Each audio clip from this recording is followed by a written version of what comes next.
here in the United States, where the automatic response to, say, you want to build a wall on the southern border is you must be a racist. What links the progressive left and the illiberal right is resentment. Join us for Straight Ahead, the Omni-American podcast.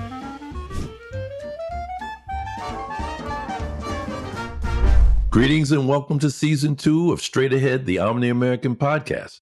I'm Greg Thomas, joined by my co-host Aryeh Tepper, and our first episode features Bret Stephens, opinion columnist for the New York Times.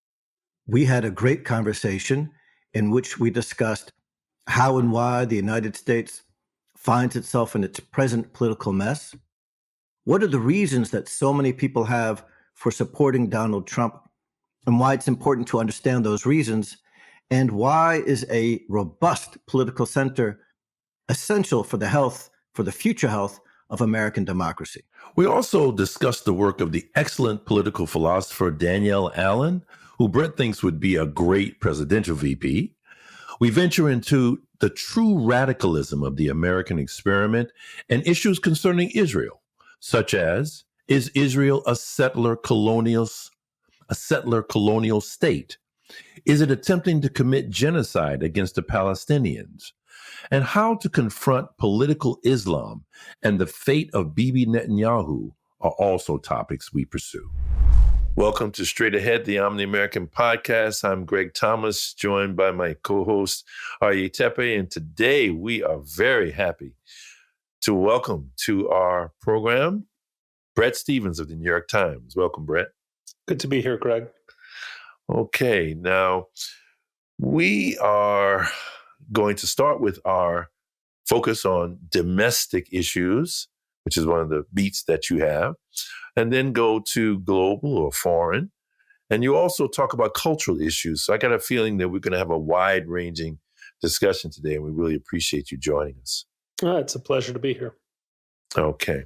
All right. So the likely combatants for the presidency of the United States are, of course, on the Democratic side, current president, Joseph Biden, and on the Republican side, Donald Trump. Now, some people say that democracy is at stake in this election, and there are folks on both sides of the political spectrum who can point to the threats thereof. But we're wondering if you agree with that thesis, or is that claim overblown? Well, the answer is I don't know. You have on one side, if not a candidate, then at least a party, talking about the Democrats here, who think the other side represents such a threat to democracy that they're prepared in some jurisdictions to throw someone's name off the ballot to defend democracy. I'm talking about Colorado and Maine. One of those cases is now before the Supreme Court, but that tactic reminds me a little bit of the line from the American soldier in Vietnam who said, in order to save the village, we had to destroy it. And then on the other side, you have in Donald Trump a candidate who is openly and aggressively contemptuous, not only of the rule of law, we saw that on January 6th, but almost at war with modern epistemology in his denial of facts with respect to the 2020 election. And when you are denying the outcome of one election, it's usually a signal that you might be prepared to deny or lie about the outcomes of future elections. You can't have a situation in which the only result that you will accept as a candidate for the presidency of the United States as legitimate is victory. So I do think that in some way, I don't know if democracy is immediately at stake, but that's now where the conversation is. And I think I'm hard pressed to think of a more depressing presidential contest in my lifetime, given these alternatives. I joked in a column recently in the Times that it was like a contest between the mentally unfit and the morally unfit, and that's kind of where it seems things stand. I think that was in a conversation with your conversation partner, right? With Gail, Collins. where we try to model something like agreeable disagreement. Gail Collins, my liberal sparring partner and buddy at the New York Times. Right. So in that same conversation, right, that's when you said, I guess, going back to the threats to democracy on both sides, that the facts that define present day decline are that the extremes rule and compromise is ruled out. So how did we get there, and why is that the case?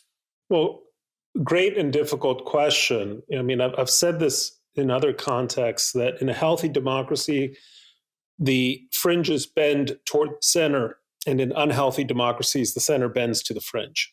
And for a long time, we've been an unhealthy democracy because you see a process in which politicians who I think are instinctually mainstream type people are bending in the direction or nodding in the direction of the fringes of their respective parties or ideologies. Now, why does this happen? I think there's structural reasons. You have a situation in which, certainly in the House, thanks to gerrymandering, seats are so safe that the only challenger that a given incumbent is likely to face is a primary challenge from within his own party. Right. And that usually comes either from his left, if he's a Democrat, or her right, if she's a Republican. So that's one aspect. I think there's a second one that's connected with technology and social media, which is that there's no longer disintermediation, if you will, between or intermediation between the public figure and the audience through Twitter or X. There is instant connection between the two without the filter of editors saying, this is true, this is not true, we'll give this person airtime, but this other person is crazy, and so on. So I think there's a technological aspect too.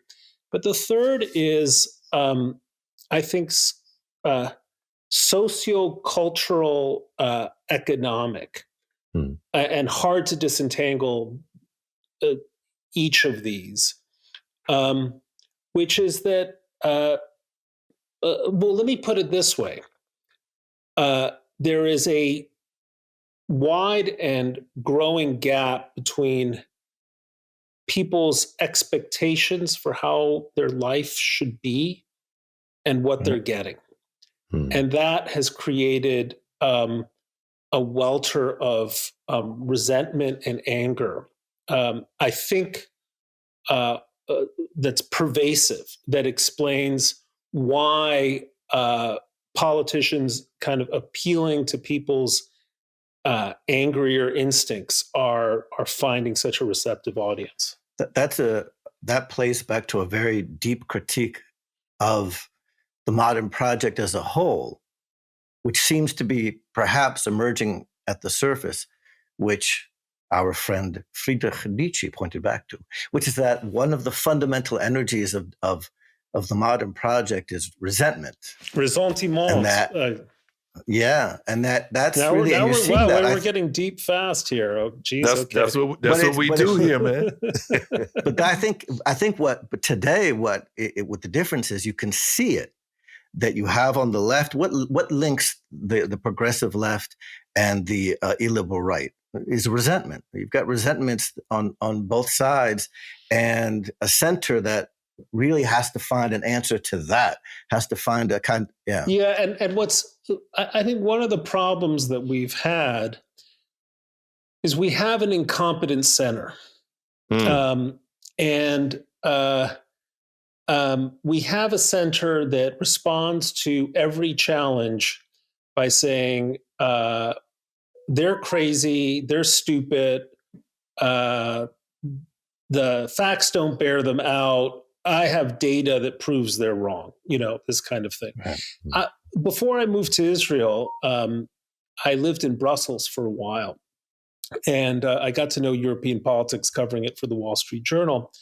And I think one of the things that was very striking to me is you saw in many countries in Europe, I was living in Belgium at the time, sort of similar dynamics to those that emerged in the United States a decade and a half later, which was that there were these simmering resentments that were just being totally ignored by the parties of the center right and the center left, Christian socialists, Christian Democrats.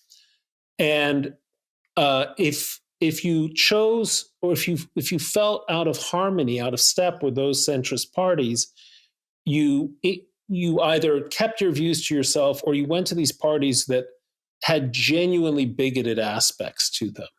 And I think part of it was real bigotry, but part of it was the unwillingness of the mainstream parties to respond to genuine, legitimate public concerns about immigration, about education, about social welfare, a whole host of issues that should have been subject to a really, thoughtful discussions about, well, what is it that we're doing here with our state, with our concept of national identity?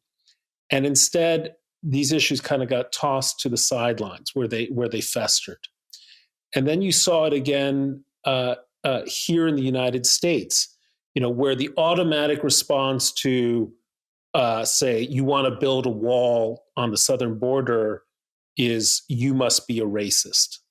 Well, no. I mean, a wall may or may not be a good idea, but actually wanting to enforce some kind of border control is not ipso facto racism. And I say this as someone who grew up in Mexico City, whose family roots in Mexico go almost a century back. Similarly, with a whole host of other issues, if you look at economic data from the years of the Obama administration, much of the media and the administration was saying things are going great. We made this incredible recovery from the Great Recession. And if you don't agree that things are going well, you're just angry. You're watching too much Fox News or whatever. But then someone like Nicholas Eberstadt, a really serious statistician, dug deeper into the data and noticed how extraordinarily low the labor force participation rate was, and how many men in particular, especially men past a certain age, had sort of been cast into the shadowlands of American life. And he was able to capture a reality that so many people sensed and that so much of the center was ignoring. So when we think about what our political problem here is, I don't want to simply say it's that we've gotten too fringy. It's also that those of us who are supposed to be minding the store at what should be the vital center of Western politics or American politics really failed at our jobs. Whether it was in the media or academia or think tanks, we really screwed up. And it's like being in one of those marital arguments where your partner is so angry that they might sound incoherent, but it doesn't mean they don't have a point. And we were saying, you're just screaming, but in fact, we weren't really listening to what they were trying, sometimes ineptly, to say. It sounds to me, Bret, like what you just said is a basis of a column that you wrote in the beginning of the year. I remember reading it and thinking very strongly about it. You said, before I go on what I hope is a successful, I'm paraphrasing, effort to ensure that Donald Trump is not elected the next president of the United States, I'm going to make a case, use the term steelman, as to why there are voters, many voters, who are in support of him. And so can you talk about that for a moment as to why? Because I have many, many, many criticisms, but I think it's a mistake to just assume that millions upon millions of Trump voters are just benighted and are racist, white supremacists, etc. I think that's very foolish to just put them in those camps and just dismiss them. So can you share? Right, especially as you see that Trump is drawing larger support from Hispanic and even African American communities than any of his Republican predecessors had for a long time. So I wrote that column for a couple of reasons. One is I think it's really healthy to inhabit the other side of the argument in a sustained and thoughtful way. I just wanted to prove to myself as well as to readers that I got it, I understood, and it was gratifying to have some critics who are kind of Trumpy type people say, "Yeah, that's exactly it. You get it." The second aspect was I really, look, I write for the New York Times. I have an overwhelmingly liberal or progressive audience. I wanted them to see the argument. I wanted to push their noses into it in a way they couldn't easily dismiss. But the third aspect, and you mentioned this, Greg, is you're not going to defeat an opponent if you don't understand him. I don't want Trump to win. I mean, I've laid my cards out on the table for years now. I'm against the guy. But one of the reasons why Trump has done as well as he has is that I think those of us who oppose him have consistently not just underestimated his appeal, but underestimated the strength of the argument, right? And I pointed this out in a number of areas. One was the subject of immigration, which he focused on.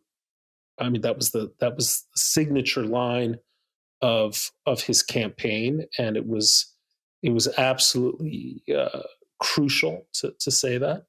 A second aspect was he captured the negative mood of the country in a way that you really didn't see any of his opponents, talking about, and that was, it was extraordinarily important that he got the mood of the country, and that meant a lot to his supporters, and the third aspect was his attack on the institutions that are supposed to represent excellence and expertise in America. Mm. Trump was one giant middle finger at all of these institutions. Right.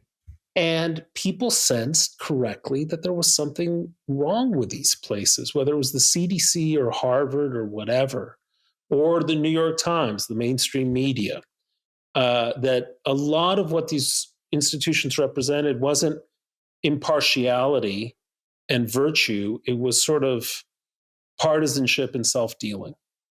And those were three powerful threads in Trump's argument, which also, by the way, meant that a lot of his supporters, like, they can see that he's bombastic. They can see that he doesn't know what often doesn't know what he's talking about. They can see that he can be obnoxious, but they're willing to forgive a lot, because if you're getting big things right, the smaller things tend to fall by the wayside. Right.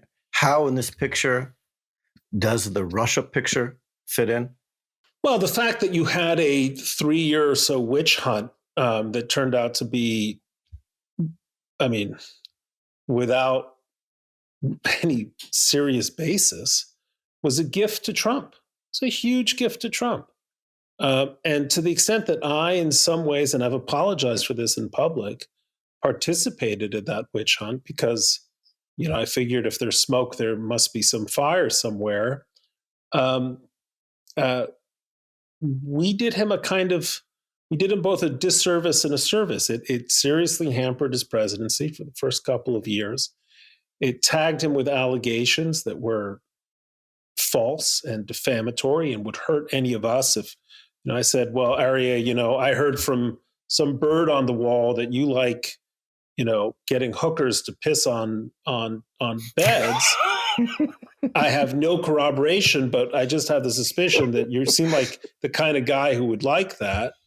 Well, you would be insulted too. On the other hand, it helped him because it actually abetted the genuine falsehoods and lies he engages in. Because if your opponent is caught in a single lie, well then they've destroyed their own credibility. If you're going to be the kind of person who says, I stand for the truth, but you don't really, well, you look just as bad and twice as hypocritical as the guy who habitually bullshits everything he says. Right. That probably is tied into virtue has to be an element of a virtuous center. But Greg, you were going to say something. Well, I was going to ask him about one of the institutions that he mentioned, Harvard. We have a shared appreciation for the work and thought of political philosopher Danielle Allen. Yep. So I just wanted you to... I keep trying to get her to be vice president, but no one listens to me. I saw that in one of your recent, I think, conversations with Gail Collins. You were saying, if only, and she's one of several people you mentioned, but what is it about her work? I mean, we, just to say, at the Omni-American Future Project, we honored her with the second annual Albert Murray Award for Omni-American Excellence. And so what is it about Danielle Allen's work that you find fructifying and generative? Look, for instance, her book on our Declaration, I think sort of understands in a deep way the radicalism of the American Revolution and the absolutely extravagant and wonderful promise of life, liberty, and the pursuit of happiness. And I just love the fact that she kind of grooves on the same things that I do in talking about people talk about radicalism versus America. Now, I think the great radical experiment in human history is America. And patriotism, as I see it, has always been aligned with the sense that what we are trying to do with this republic is the most audacious experiment in all of human history and political history, and in many respects, the most successful and most promising one. So I just think that Allen is one of the very few political philosophers at work today who understands that and who has mined it. She's one of the few people at work today who I actually think deserves the term political philosopher. Absolutely. There are a lot of people who are professors, but they're not really thinking deep the way she does. I mean, her latest book, Justice by Means of Democracy, takes on John Rawls and just lays out an entire theory and design method of actually having justice and, enacting justice through democracy, through power sharing liberalism. There are different ideas by having a principle of non-domination, that's throughout the system. And it's just so many other things that I think is so powerful. I mean, so she sent me the book and I have yet to read it. So I don't want to comment about it. Okay. But what I like about her is just the capacity to think. And I think that is in kind of dwindling supply in this country. So I like the kind of relentless originalism. I don't mean that in a legal sense, but the originality of her thinking. I think it's really what. Anyway, I'm a big fan of hers. Yeah, I mean, she's a public intellectual. She ran for governor of Massachusetts. She does nonprofit work. She's really something else. And I could just imagine if she had been in front of Congress as the president of Harvard University, something tells me that her performance would have been better than Claudine Gay's. Yes, I can. I mean, knowing Danielle, Danielle is also quick on her feet, and she wouldn't have been zombified by what seemed like the overwhelming legal prep work that was done to those three presidents. And she wouldn't have been there in the first place. Well, she wouldn't have been there in the first place. I think she would have handled the response to October 7th much more capably. Yeah. I am not at all. I've never met Claudine Gay. And so my understanding of her is filtered through, I understand like a handful of vignettes, right? But she seemed to be emerging from the standpoint of highly careful legalese, as opposed to just simply like, this is a human institution. I'm a leader of it. Part of being a leader is setting a moral tone, and I'm going to ensure that I do that for all the students at Harvard, which she was incapable of doing. So I don't like some of the excuse making being made now retrospectively for her, that I think she just flat out failed. Well, you mentioned October 7th, and I have a question. In some of your post-October 7th columns, you've taken on the idea about Israel being a settler colonial state. You dealt with the whole issue of whether they're committing genocide against Palestinians and such. And so I was wondering if you could share why those claims are false. It may be self-evident to some of our listeners, but there are other people who are not sure, and people who are not clear on the veracity or lack thereof of those claims. So let me take each in their turn, Greg. Zionism is the oldest continuous anti-colonial struggle in history. What was Hanukkah? Why do we have this thing called Hanukkah? Because we are commemorating the Jewish struggle against Greek colonizers. What happened during the time of Christ and then the destruction of the temple? Jews fighting Roman colonizers who gave the territory the colonial name of Palestina, right? Which is essentially no different from European colonizers calling different places in Africa like the Gold Coast and these other names that, or Ceylon instead of Sri Lanka. What were Israelis doing 76 years ago? They were fighting British colonizers during the time of the British Mandate.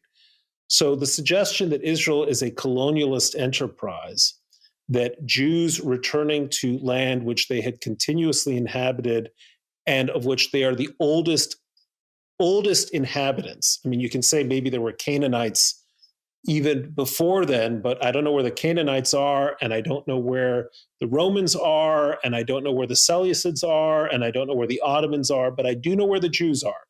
So the idea, this leaves to one side the whole questions with respect to the political questions with respect to the Palestinians, but that term settler colonialist is simply false. And it's particularly false when people try to impose American racial concepts on a completely alien experience.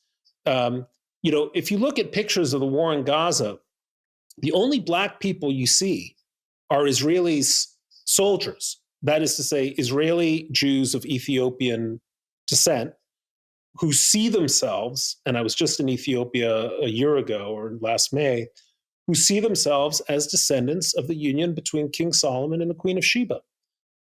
And they're fighting for Israel. Half of Israel is Mizrahi. That makes them genetically indistinguishable from Arabs. So this whole concept that the Israelis are the white people, like the Afrikaners in South Africa who kind of showed up on someone else's plot of land to take what they had no claim to, is just historically false. That's point one. Now, the point about genocide is a second point, and it's an outrageous thing. I mean, obviously, what is happening now is a war. Wars are definitionally tragic. They are particularly tragic when one side chooses to fight behind and between and beneath civilians whom they're using as human shields. And that's what Hamas is doing in Gaza. Hamas is in the tunnels, protected. It's Palestinians who are above ground, unprotected. And there's a perfectly legitimate argument to make. I don't agree with it, but there's a legitimate argument to make. The Israelis should modify their methods. They should be far more protective of Palestinian civilians. That's a perfectly fine argument to make. When you use the term genocide, it's just wrong for two specific reasons. Genocide is when you kill another group because they are another ethnic or racial or whatever group, because they are members of that racial or ethnic group, okay? Not because they're engaged in some behavior you oppose, right? They're your enemy or so on, or they're terrorists or whatever, but because you want to kill that group. The Nazis were not trying to kill Jewish terrorists, for example. They were trying to kill all Jews, right? Irrespective of conduct. If Israel wanted to commit genocide in Gaza, it wouldn't have killed, say, let's accept the Hamas figure just for the sake of argument, wouldn't have killed 30,000 Palestinians, it would have killed 300,000, because it's well within the means to do so, because the aim would be to kill all Palestinians. Transparently, it's not doing that. But the more important argument is that in a war, the killing stops when one side stops fighting. That's when the war ends. One side surrenders, we've stopped fighting, killing ends. In genocide, the killing begins when one side stops fighting. Mm-hmm. That's what happened to the Jews in Poland in 1939, 1940, and so on, right? It's when one side is defenseless, that's when the killing starts. So these distinctions, which should be absolutely commonsensical, have been ignored in a lot of the conversation here. And again, I don't want to minimize the fact that this is a war and terrible things happen in wars, including to defenseless and innocent civilians who don't deserve to be in the crossfire. And you can say war is horrible. We all agree about that. But if you erase the distinction between what happens in a war and what's happening in genocide, you are essentially devaluing the power of the term genocide. It's like saying an unwanted kiss is rape, right? Or even a sexual harassment is rape. No, rape is something unique that the law treats separately because it is such an awful crime, so unique. And it's, I think, the same here with this blurring of distinctions between war and genocide. So when we move past the foolish conceptions that have currency in the popular discourse, and we get to the actual deep problem at hand, which is going to be a war that will continue after this battle with Hamas continues. How do we, there is an Islamist reality. There's a coherent theology and a political alliance empowered by Iran that promises to continue to destabilize the Middle East for sure, North Africa, and quite likely other regions as well for the foreseeable future. There, however, seems to be the liberal audience that is not the, let's call it the, and I mean, okay, the audience that is not captured by these foolish misconceptions and is willing to actually look at the problem at hand. There also seems to be and to Biden's credit, he, at the beginning of the conflict, he stood up at the right moment, sent the U.S. fleet to the Eastern Mediterranean. But there has to be a sustained recognition. There has to be a recognition of the reality of the Islamist challenge, which is not going anywhere. And I don't see in mainstream thinking in the United States or in the West still a recognition of this deeply rooted reality. Do you see things the same way? Would you disagree? Well, I mean, it depends on. Sorry, it depends on where you look, right? I mean, if you look at sort of elite media discourse, you don't see that recognition too widely. I think most Americans get it in their guts, right? They get that the group that committed the atrocities of October 7th was driven by insane religious furies. And it's bizarre that liberals, who typically are against religious fanatics, make such a, shall we say, generous exception for religious fanatics who, rape and mutilate women, kidnap children, and so on. Now, on the question of Islamism, I think in the larger sense, you're right, which is that, one of the reasons why I find that a lot of the analysis about the Israeli-Palestinian conflict really weak is that it tends to be a territorial analysis, which is to say, well, if Israel simply withdrew from this and that territory, you would solve the problem, right? And I'm the first one to say, gosh, if Israel could withdraw from every last millimeter to the 1967 lines and in exchange get a guaranteed 300 years of peace or whatever, right. I think most Israelis in a heartbeat would say, yeah, we'll take it. Absolutely, 100%, because the purpose of our country was not to rule over other people. It was to neither rule over other people nor be ruled by other people. It was to rule ourselves.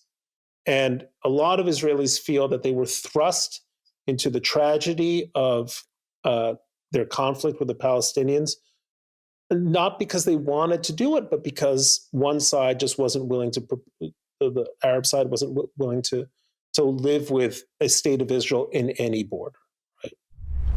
And after 1967, all this time, I think what we've learned is that it was never about 67. It was never about the question of the territories. It was always about 1948. It was always about the question of existence. That you have, for either nationalist or religious reasons among the Palestinians, an absolute unwillingness, among too many Palestinians, an absolute unwillingness to countenance a Jewish state, a predominantly Jewish state, in any border whatsoever. It's a battle about existence. And it's that much more acute and intractable when it has that religious, theological dimension that Islamism brings to it. Now, I should say, in fairness, there's also a theological dimension on the Israeli side, and it has some expressions which are ugly, but I see nothing on the scale of what we saw on, or with the fervor that we saw on October 7th. Yeah, no. You can say you've got a lot of crazy settlers. They make aggressive. They're aggressive. They're lawless.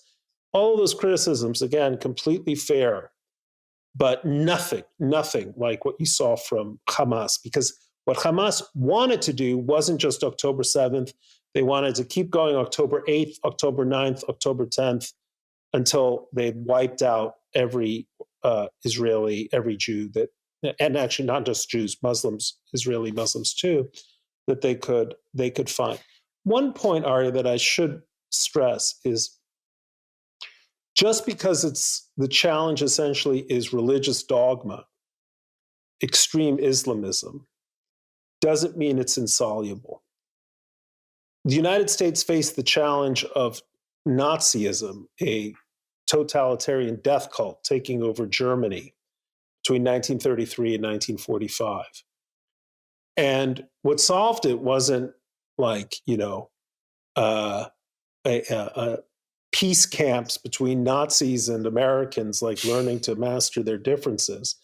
It was that Germans got the taste of complete defeat. Yeah. And you can say the same about the Japanese. And the taste of complete defeat persuaded the critical majority of Germans that this is a fool's gambit. I don't think anti-Semitism ended in Germany in 1945, but expressions of it ended. I don't think a desire to be led by a Führer ended in 1945, but Germans accepted democracy. And then over time, over a generation, recoiled at what their parents and grandparents had done. So one of the reasons why I've said Israel has to defeat Hamas completely is that I do not think there's any possible road to peace unless Palestinians get the message that the strategy of October 7th, which is punch the Israelis in the nose hard enough and they will eventually fall down, is a strategy that's ever going to work for them. They have to be convinced that that's a loser's game, that they are not going to bring Israel to heel by just killing a lot of Israelis. And you know who agrees with you? The Emiratis agree with you, and the Bahrainis agree with you. And we should add that, by the way, there's a future for Gaza that looks like Bahrain. It looks like Abu Dhabi. People say, oh, it's this small enclave, with its back against the sea. Well, what is Dubai?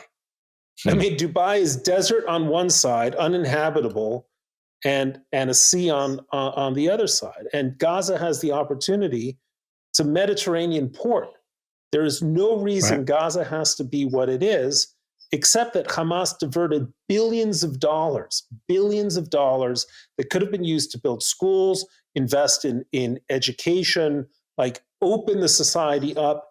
And they built this 450 miles of tunnels with concrete and reinforced steel, for what? To create an impregnable fortress to carry out attacks against their neighbors. That's it. We hear you. We, after October 7th, did in our first season, did a special episode where I interviewed Aryeh about his experience in Ofakim on October 7th. However, what about the political leadership of Israel? What about Bibi Netanyahu? You have a colleague, Tom Friedman, who, during an interview with another colleague, Ezra Klein, said that Bibi Netanyahu will not only go down in history as likely the worst prime minister in Israel's history, but may go down in history as the worst leader in Jewish history. Very strong claim. It's a strong claim. But I'm just wondering, what you think of Bibi and of your colleagues' contentions. I won't criticize a colleague directly. Let's put it this way. I think if Bibi, after he had lost in 2021, had said, finally, I'm 72 years old. I've been in power longer than any other Israeli prime minister. I'm going to write my book. I'm going to take care of my troublesome son. I'm going to make some money, whatever. We would be remembering him as one of the best prime ministers in Israeli history.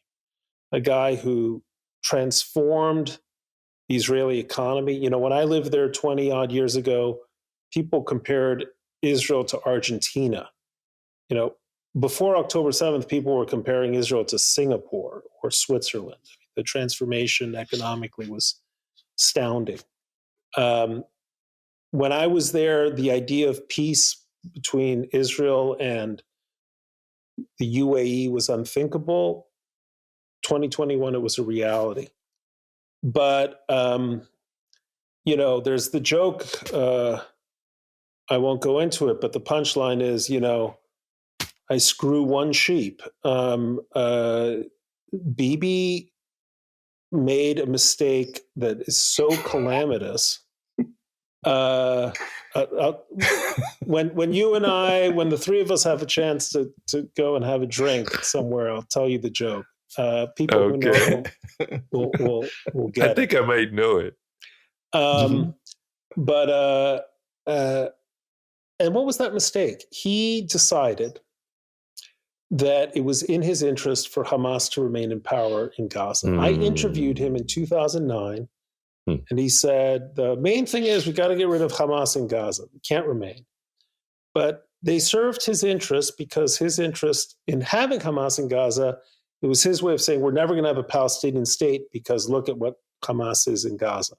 Mhm. Not only did he accept Hamas's essentially permanence in Gaza, but he fed it by allowing Qatar to give hundreds of millions, if not billions of dollars to support Hamas's governing infrastructure in the region.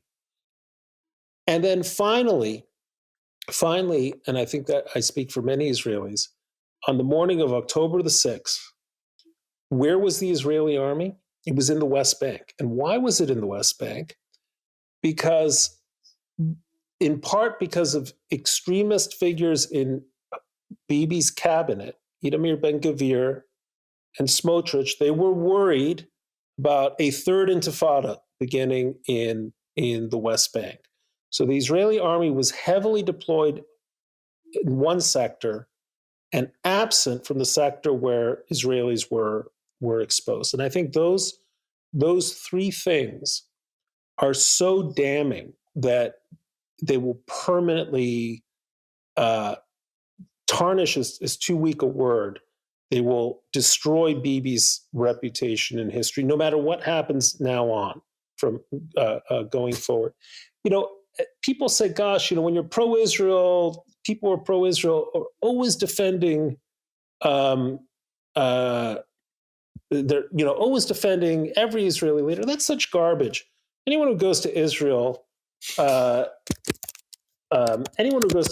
that no one is more critical of any Israeli government than Israelis. And you saw that with a huge protest. And I guess I should have added this.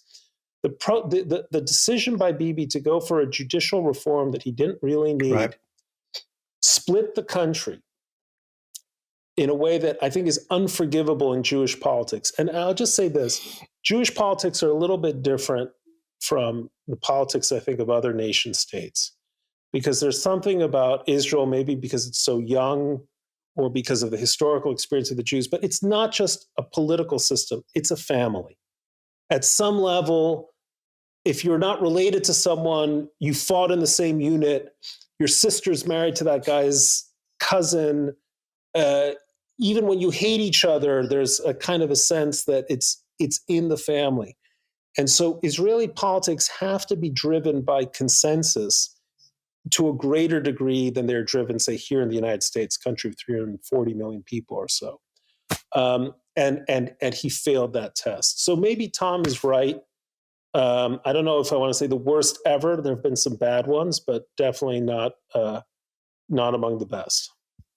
You can add to that during the year in order to initiate the judicial overhaul, in order to have a governing coalition, he brought in Itamar Ben-Gvir into the government when previously he had been considered taboo and out of bounds. That also is going on his record. Yeah, and look, I also want. Ben-Gvir, to my mind, is a bad dude. We should maintain a bit of perspective here. The Israeli far right in the last election won about 10% of the vote. It's very bad, very bad. In the French election, the far right won 40% of the vote under Marine Le Pen. In Sweden, there are extreme, right-wing elements in the government. So I just want to maintain a kind of a normative sense that, yes, scumbags are in your government. This is not a new story. That's true. The point, however, the essential point, I think, is, let's say, like Singapore, like other small states that in order to maintain their relevance have to have a certain level of excellence. You can't give a kosher certificate to a man who hasn't run a hot dog stand and put him as the police commissioner. You have to have a certain standard, and that's also. And I also have to say the level of egotism with Bibi. I mean, every politician is an egomaniac, but at some level. But like the amplifier in Spinal Tap, Bibi takes it to 11. It goes up to 11. It's to 11. Okay. Wow, Bret. Wow, I've got a segue. I think I have a nice segue here to Albert Murray. Okay, yeah, so we're talking about we need this. The center needs to assert itself, and it needs to assert itself in a way that embodies and projects strength. Perhaps we're talking about Israel. The foundation of the Zionist project and Theodore Herzl's thought was that, look, folks, we're going to have difficulties. We're going to have problems. We're going to have enemies. We might not want that ideally, but it's a reality. And so, as Herzl said, the enemy is necessary for the development of the personality. Let's turn this challenge into strength. And in the American context, we have this tradition, for instance, that's also part of a deeply ingrained, a deeply rooted American tradition that Albert Murray, an intellectual hero who stands at the foundation of our organization, the author of the book, The Omni-Americans. Murray talked about in order to develop a heroic sense of life. And Murray was an FDR Democrat who, like some hero out in the intellectual, spiritual frontier, took aim at the far right and the far left. Murray, who articulated a very strong sense of American, let's say, the cultural complement to the civil rights movement. He talked about an idea called antagonistic cooperation, that we also need to be able to transform the different challenges that we face into strength. And I know that when you were younger, you read a little bit of Murray and you were impressed by him and thinking about a future of a robust center. And we're going to have to find new models. We're going to have to find new ways of thinking about the problems facing us. To what degree do you think that Albert Murray can contribute to our conversation? And perhaps that maybe you can unpack this a little bit. Earlier, you talked about the audaciousness of the American project, which is really radical. And if I'm hearing the music behind your words right, I think it's embodied on the jazz bandstand, where you have human beings, irrespective of their background, modeling a vision of democratic excellence, where you need to have excellence to get on the bandstand, and we don't care where you came from, it's where you're at in the moment. And also if you want to take the musical metaphor a step further, where dissonance is always part of the music. I mean, that's one of the sort of the genius elements of jazz, that both dissonance and improvisation are central to the musical experience, because it's always sort of leading in a unexpected way to a resolution of some kind. I mean, there's a Hegelian quality to that, thesis, antithesis, and synthesis. True. Quality to. I think about it in a couple of contexts. One of the things I love about the term Omni-Americans is the sense of embodying not just different identities and different experiences, but sort of a dissonant and different viewpoints, often in the same person, being complicated. This isn't Murray, it's Whitman, but the idea of containing multitudes is this wonderfully American thing, and deeply true to sort of the human experience, and I think the American experience. Sort of people look at me, my name's Bret Stephens, they think, some like white guy. They don't see the fact that I grew up in Mexico speaking Spanish. They unless they know me well, they have no idea, I'm Jewish. They think I'm like this right-wing guy, but then I have this sort of a bunch of not so right-wing views. Like, people are complicated. And as I've grown older, I've tried to do more to enjoy complication in other people rather than the opposite. In fact, I think that, and I've used this term elsewhere, that the only way in which we bridge our differences is we complexify our problems. If my position is A, B, and C, and your position is X, Y, and Z, well, they're very far apart. But when you accept complexification, if I can use that term, you realize that there are actually surprising areas of overlap, because you start to think about things, and who knew that you had at least certain kinds of points in common. And you see this coming up time and again in all kinds of strange political ways. People who are on opposite sides of many things, but say if they're environmentalists, they come together over the importance of nuclear power. I'm just throwing out that example because it's a carbon-free energy source. You can kind of go down the line. The other aspect of it, so the idea of intellectual identities informed by cultural, racial, ethnic dynamics, whatever they are, just personal experience, leading to kind of a very complex omni-personalities, right, is a kind of a Murrian type of thought, and it's always appealed to me. The second aspect of it is that, and I've been on this, this has been a hobby horse of mine for several years. If we have a civic problem in America, it's not that we disagree too much. It's that we disagree badly. That is to say, we have to revive the dying art of disagreement. And disagreement really is an art.